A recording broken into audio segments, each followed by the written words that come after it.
ಇನ್ನು ಅಯೋಧ್ಯೆ ರಾಮ ಮಂದಿರದ ಹುಂಡಿ ಕಳ್ಳತನ ಪ್ರಕರಣ ಏನಿದೆ ಇದಕ್ಕೆ ಸಂಬಂಧಪಟ್ಟಂತೆ ಇದರಲ್ಲಿ ಯಾರದ್ದು ಹೊಣೆಗಾರಿಕೆ, ಆಡಳಿತ ಮಂಡಳಿಯ ವೈಫಲ್ಯ ಅನ್ನೋದು ಎಸ್ಐಟಿ ವರದಿಯಲ್ಲಿ ಉಲ್ಲೇಖ ಆಗಿದೆ. ಪ್ರಾಥಮಿಕ ತನಿಖೆಯಲ್ಲಿ ಮಹತ್ವದ ದಾಖಲೆಗಳನ್ನು ಸಂಗ್ರಹಿಸಿದೆ ಎಸ್ಐಟಿ. ಚಂಪತ್ ರಾಯ್, ಅನಿಲ್ ಮಿಶ್ರಾ ಅವರು ದೋಷಿ ಅಂತಲೂ ಕೂಡ ಉಲ್ಲೇಖಿಸಲಾಗಿದೆ. ಟ್ರಸ್ಟಿ ಗೋಪಾಲ್ ರಾವ್ ಕೂಡ ದೋಷಿ ಅಂತ ಉಲ್ಲೇಖಿಸಿದ್ದಾರೆ.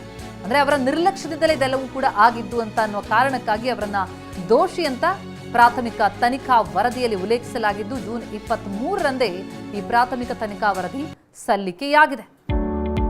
Hotel Management with AI. Join IIHM, International Institute of Hotel Management. SIT ಪ್ರಾಥಮಿಕ ತನಿಖಾ ವರದಿಯದು.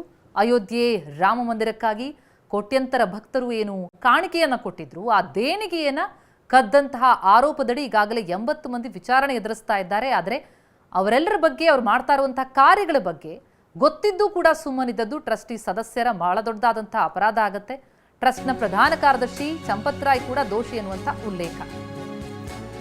ಇನ್ನು ಚಂಪತ್ ರಾಯ್ಗೆ 3 ಗಂಟೆಗಳ ಕಾಲ ವಿಚಾರಣೆ ಕೂಡ ನಡೆಸ್ತಾ ಇದ್ದು, ಕಾಣಿಕೆ ಚೋರಿ ಪ್ರಕರಣಕ್ಕೆ ಸಂಬಂಧಿಸಿದಂತೆ ವಿಚಾರಣೆ ಕೂಡ ನಡೆಸಲಾಗಿದ್ದು, ವಿಚಾರಣೆ ವೇಳೆ ನನ್ನದು ಯಾವುದೇ ರೀತಿ ಪಾತ್ರವಿಲ್ಲ ಅಂತ ಚಂಪತ್ ರಾಯ್ ಹೇಳಿಕೆಯನ್ನು ಕೊಟ್ಟಿದ್ದಾರೆ.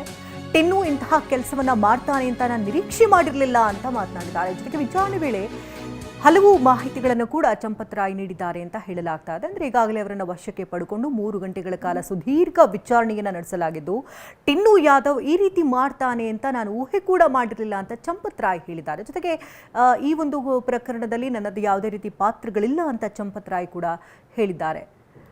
ಇನ್ನು ಅಯೋಧ್ಯೆ ರಾಮ ಮಂದಿರ ಕಳ್ಳತನಕ್ಕೆ ಪ್ರಕರಣಕ್ಕೆ ಸಂಬಂಧಪಟ್ಟಂತೆ ಈಗಾಗಲೇ ಎಸ್ಐಟಿ ಹಲವು ಆಯಾಮಗಳಲ್ಲೂ ಕೂಡ ತನಿಖೆಯನ್ನು ನಡೆಸ್ತಾ ಇದ್ದು, ಪ್ರಾಥಮಿಕ ತನಿಖೆಯಲ್ಲಿ ಮಹತ್ವದ ದಾಖಲೆಗಳನ್ನು ಕೂಡ ಸಂಗ್ರಹ ಮಾಡ್ತಾ ಇದೆ. ಇನ್ನು ಈ ಪ್ರಕರಣಕ್ಕೆ ಸಂಬಂಧಪಟ್ಟಂತೆ ಕನ್ನಡಿಗ ಗೋಪಾಲ್ ನಾಗರಕಟ್ಟೆ ಅವರ ವಿಚಾರಣೆ ನಡೆಯುವಂತಹ ಸಾಧ್ಯತೆ ಇದೆ. ವಿಶ್ವ ಹಿಂದೂ ಪರಿಷತ್ ರಾಷ್ಟ್ರೀಯ ಜಂಟಿ ಕಾರ್ಯದರ್ಶಿ ಗೋಪಾಲ್ ನಾಗರಕಟ್ಟೆ ರಾಮ ಮಂದಿರ ನಿರ್ಮಾಣದ ಉಸ್ತುವಾರಿ ಕೂಡ ಹೊತ್ತಿದ್ರು. ನಿರ್ಮಾಣದ ಬಳಿಕ ಆಡಳಿತದ ಮೇಲ್ವಿಚಾರಣೆಯನ್ನ ಇವರು ಮಾಡ್ತಾ ಇದ್ರು. ಚಂಪತ್ ರಾಯ್, ಅನಿಲ್ ಮಿಶ್ರಾ ಅವರ ಬಳಿಕ ಗೋಪಾಲ್ ಅವರ ವಿಚಾರಣೆ ಕೂಡ ನಡೆಯುವ ಸಾಧ್ಯತೆಗಳು ಕಂಡು ಬರ್ತಾ ಇದೆ. ದೇಣಿಗೆ ಕನ್ನ ಕೇಸ್ಗೆ ಸಂಬಂಧಪಟ್ಟಂತೆ ಅವರಿಂದ ಏನು ಮಾಹಿತಿ ಇದೆ ಅನ್ನೋದನ್ನ ಪಡೆಯುವಂತಹ ಸಾಧ್ಯತೆಗಳು ಇಲ್ಲಿ ಕಂಡು ಬರ್ತಾ ಇದೆ.